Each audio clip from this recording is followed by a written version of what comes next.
Percent packing efficiency is equal to volume occupied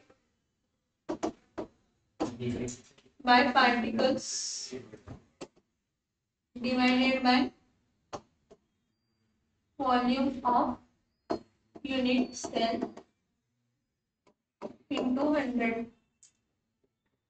इथे काय येणार आहे 74 into 8 into 10 raised to minus 68 येणार का किती आहे का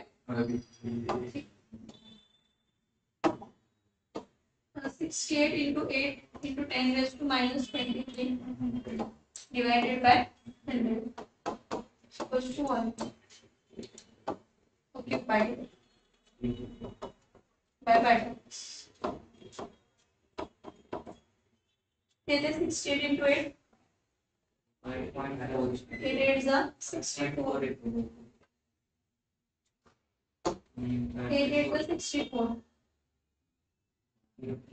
5.44 into 10 raised to minus 20.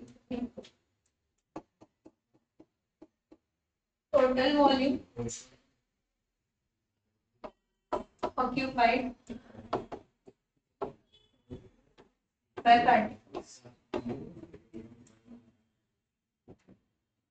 समजलं का पुढचं क्वेश्चन घ्या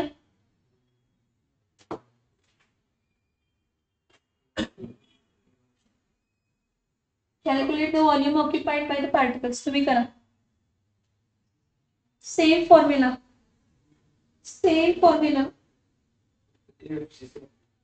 FCC आहे 74 येणार 74 into 1.6 into 10 raised to minus 23 divided by 100. Same formula.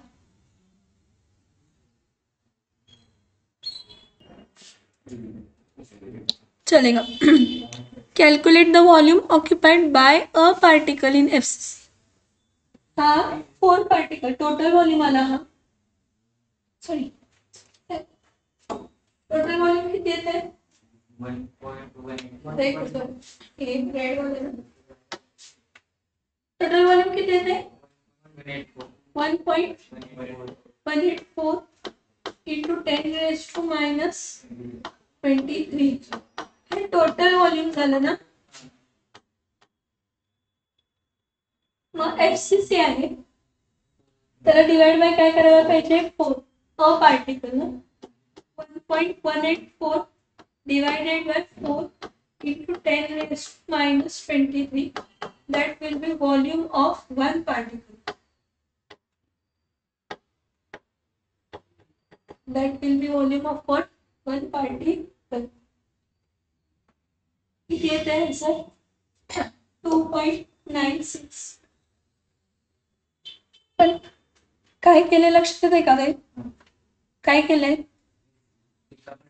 एका पार्टिकल से ना volume occupied by a particle in FCC total volume जो काय आला त्याला डिवाइड बाय काय केलं 4 कारण नंबर ऑफ एटम्स किती आहेत तर 4 किती आहेत नंबर ऑफ एटम्स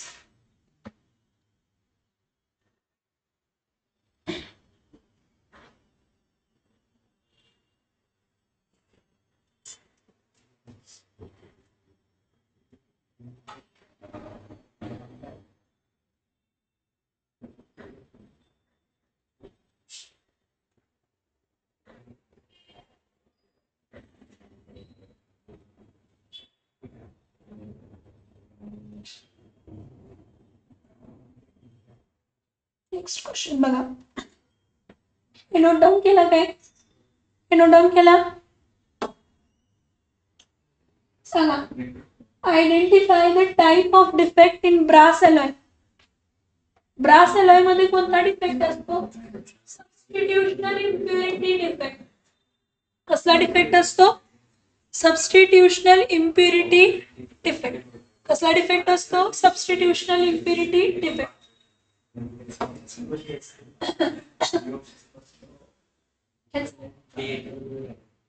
फाइंड केला रिपीट आहे सॉल्व केलंय आपण. हा ओके रुद्र.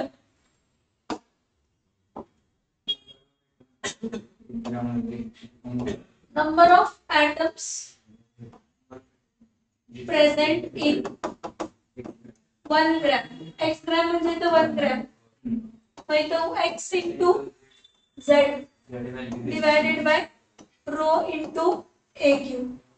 x ची व्हॅल्यू 1, z ची व्हॅल्यू 4 हे 6.8 into 10 raised to minus 22. 4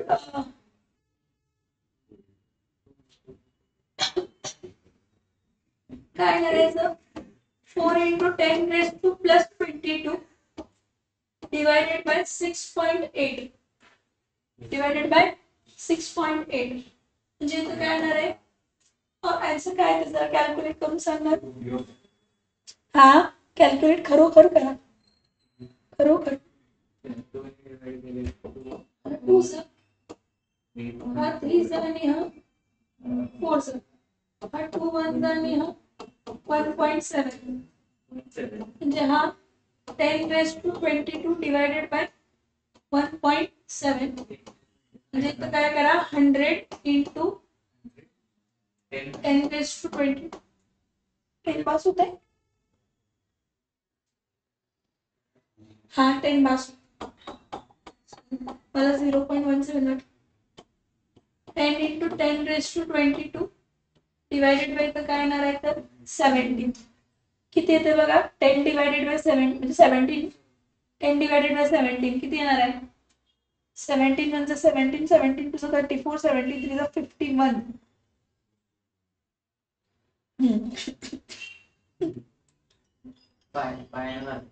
17 5 जा 85 असते 76 जा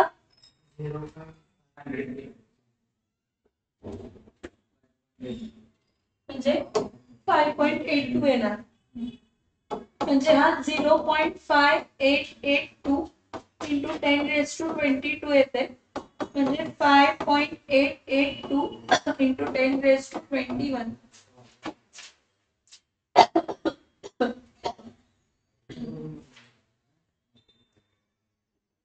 next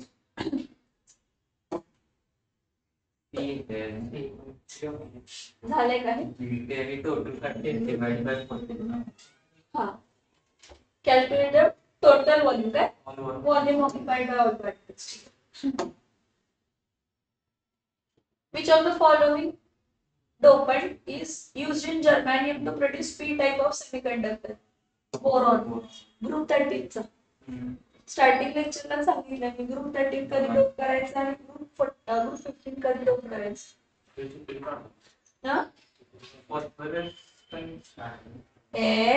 phosphorus arsenic antimony bismuth group 15 n type semiconductors boron aluminium gallium indium thallium p type of semiconductors. Textbook पण चुकीचं सांगत नाही कन्सेप्ट पण चुकीचं सांगत नाही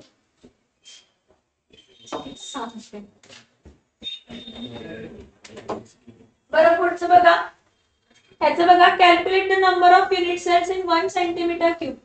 परत फॉर्म्युला काय असणार आहे number of unit cell is equals to volume of metal divided by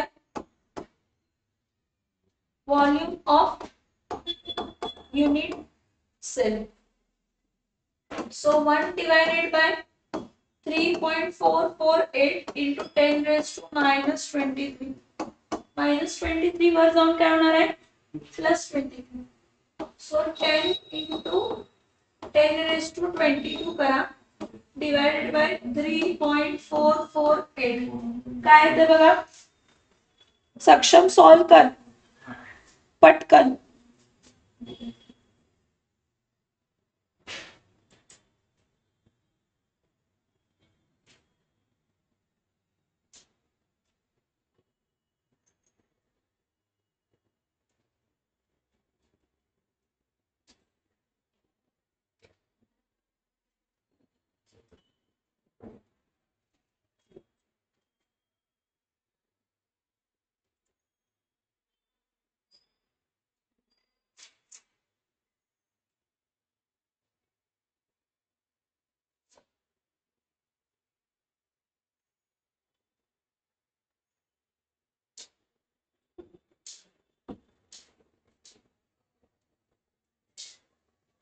काय आहे ते बघा त्याचा आन्सर. सॉल्व करा. मी चेक करणार कॅल्क्युलेटरवरती नाही, बुकमध्ये व्हॅल्यूज टाकू.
थ्री थ्री जा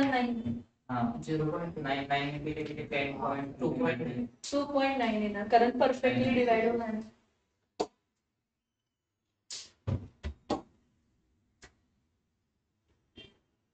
Calculate the volume of FCC unit cell. Question 28. Calculate the volume of FCC unit cell in centimeter cube. If void volume of it is 4.16 into 10 raised to minus 24. इथं बघा FCC आहे ना. FCC मध्ये void space किती असते percentage मध्ये? 26 म्हणजे किती आहे तर 4.16 into 10 raised to minus 24. Logic लक्षात आलं का? काय म्हटलं 26% जर 4.16 into 10 raised to minus 24 आहे तर 74% म्हणजे किती असणार? Cross multiply 26 into x is equals to 4.16 into 10 raised to minus 24 into 70.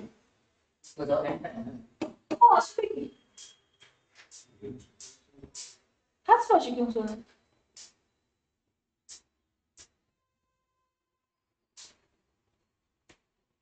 हा काय असणार आहे मग 4.16 into 10 raised to minus 24 into 74 divided by 26. काय आहे बघा.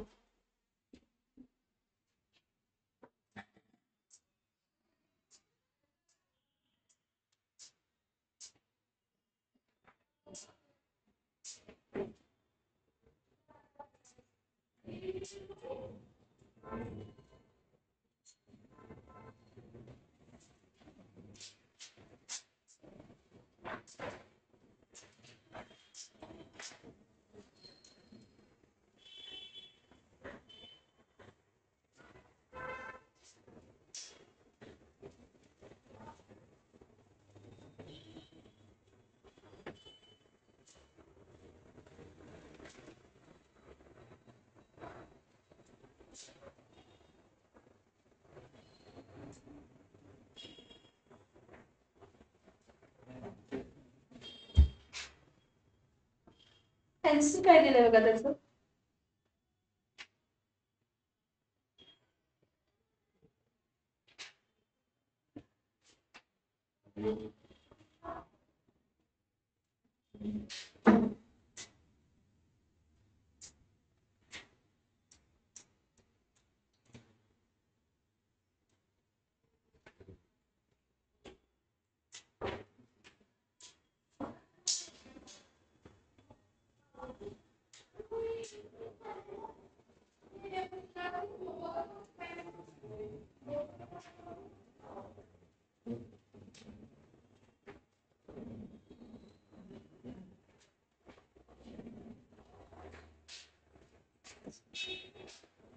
its value approximately 11.5 1.84 इंटू 10⁻⁻24 येते, म्हणजे 1.184 इंटू 10⁻⁻23.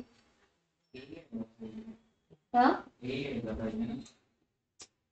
1.184 आहे ना, म्हणजे 1.184 म्हणजे 1.2 येणार. हे यायला पाहिजे, पण आन्सर तर हे येते. तो नाहीये ऑप्शन, मला माहित आहे. आन्सर काय दिले बघा, चेक करा त्याचं.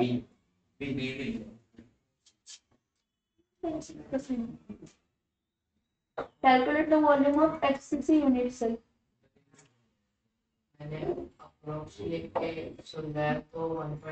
नहीं, हमको वॉल्यूम पूछा है, हमको टोटल वॉल्यूम पूछा है ना, total volume of unit cell पूछा है, कितना भरा हुआ है वो नहीं पूछा, बराबर है 1.6 ही आएगा. ये हमने एम्प्टी 26% है तो भरा हुआ निकाला, आम्हाला वॉल्यूम ऑफ युनिट सेल विचारलाय, म्हणजे 100% चं वॉल्यूम फाइंड करायला लागणार. समजलं का?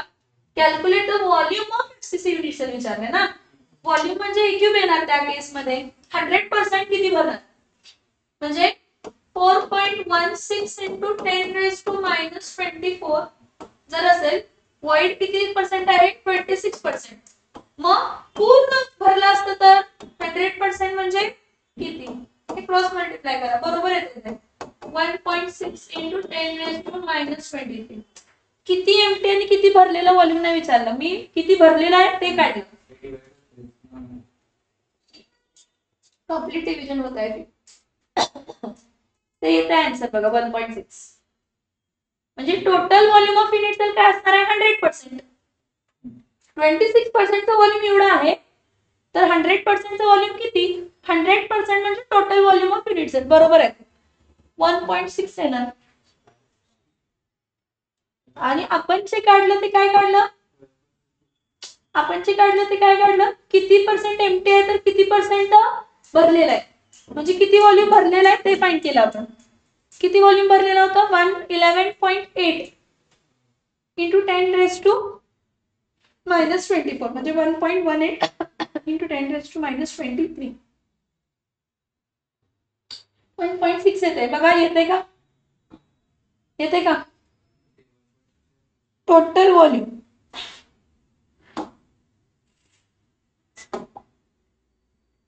Calculate the number of atoms per unit cell.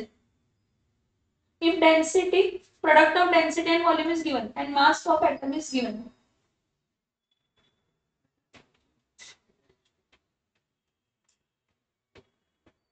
Z find करूया काय?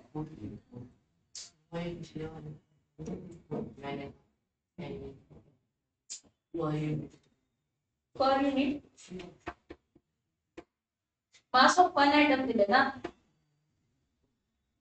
एका आयटमचा मास 4.5 इंटू 10⁻⁻23 आहे, तर एका मोलचं किती असणार आहे, तसं पण घेऊ शकतो.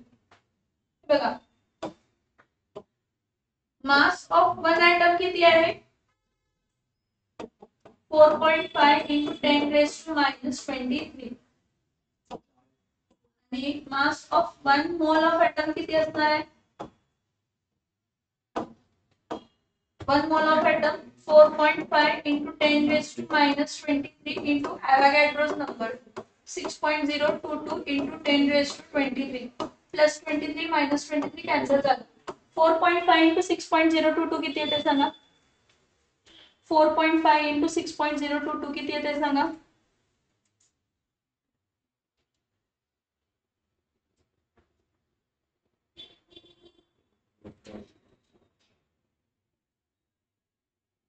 किती येते बघा,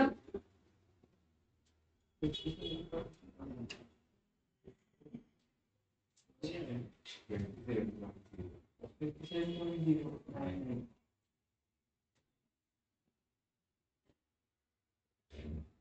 किती येते व्हॅल्यू, 27.09 27.099 आली. हे ग्रॅम पर काय झालं तर मोल. आपल्याकडे फॉर्म्युला आहे density is equals to Z into M divided by Na into काय असते तर AQ. So density into Na into AQ divided by M is equal to Z. That will be number of atoms per unit cell. Molar mass find केलं. डेन्सिटीची value किती आहे सांगा. Density into AQ. Density into AQ किती आहे 1.8 into 10⁻⁻22 into 6.022 into 10⁻23 divided by molar mass किती आहे 27.1 घेऊया is equals to Z. किती येते बघा. हा 18 करा. 18 into 6.022 into 10⁻⁻23 into 10⁻+23 divided by 27. 6 1 6 2 12. 6 3 18. 6 च्या टेबल मध्ये येतच नाही 3 च्या टेबल मध्ये येते. 3 6 18 आणि 3 किती जाणार आहे तर 9 6 6 काय येते 36. 6 6 काय येते 36. 36 डिवाइडेड बाय 9 म्हणजे 4. 9 1 आणि 9 किती जाणार आहे तर 4 म्हणजे Z इज इक्वल्स टू काय येणार आहे तर 4. काय येणार आहे Z इज इक्वल्स टू 4. हे बघा तुम्हाला मास ऑफ एक ऍटम दिलेलं. मग मोलार मास पहिला फाइंड करायचा. Molar mass of 1 mole of atom 4.5 into 10⁻⁻23 into 6.022 into 10⁻23. हे मोलार मास फाइंड केला आणि density is equal to Z into M divided by N into AQ. Z म्हणजे number of atoms per unit cell. Density AQ ची value दिली. Avogadro's माहित असते. Molar mass find केलं. Z मिळालं. Z किती मिळालं तर 4. Z किती मिळालं 4. लास्ट क्वेश्चन बघा. हा लिहून घ्या. हा लिहून घेतला काय. हा लिहून घेतला काय.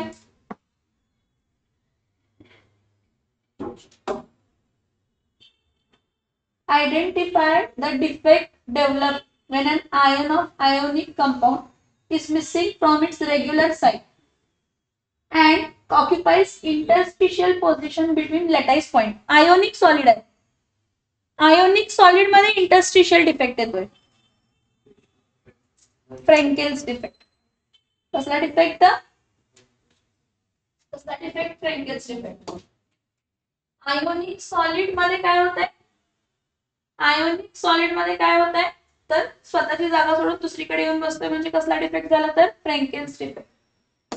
30 क्वेश्चन झाले. किती क्वेश्चन झाले 30.